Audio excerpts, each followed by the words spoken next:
సంగమం నడుస్తోంది. సంగమం నడిచేటప్పుడు నేను నా బుద్ధిని వాడకపోతే ఖచ్చితంగా ప్రాప్తులు పోతాయి. ఎందుకంటే సంపాదించుకునే సమయము. సో, ఈరోజు సేవలకెళ్ళినప్పుడు సపోజ్ మనం సేవ చేస్తున్నప్పుడు ఎవరైనా లోకువ చేశారే అనుకోండి, చేసుకోనివ్వండి అది వాళ్ళ సంస్కారము.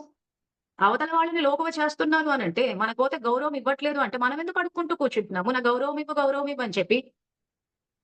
శివబాబానే చెప్పాడు గదా! బ్రహ్మబాబానే ఎన్నో సమస్యలు ఇచ్చేసాడు. ఎందుకు? కౌరవ సామ్రాజ్యం నడుస్తోంది. ఈరోజు మన వాళ్ళు అనుకున్న వాళ్ళే మనం మనం మన ఉన్నతి కోసం, మన మంచి కోసం చెప్తున్నారు అనుకుంటామే గాని యాక్చువల్‌గా వెన్నుపోటేసేస్తున్నారు. నువ్వు చెయ్యకు చేస్తా అంతా నీ నెత్తిన పడిపోతది అని చెప్పి. అది వెన్నుపోటన్న విషయం గూడా చాలా మందికి తెలీదు. నా మంచి కోసం చెప్తున్నారు. లేకపోతే అందరూ నన్ను అడ్వాంటేజ్ తీసేసుకుంటారు. ఇంక నిన్న మొత్తం అంతా నా ఒళ్ళు హూనమైపోతదసలు ఈ పనులన్నీ చేసుకుంటూ కూర్చుంటే. అది పని అయిపోతోంది. అది సేవ అన్న విషయం పోయింది. దానికంటూ సంపాదనొస్తుందన్న విషయం అసలు పూర్తిగా మర్చిపోయానంటే, స్వయంగా సంపాదన వద్దు అని నిర్ణయించేసుకున్నారు.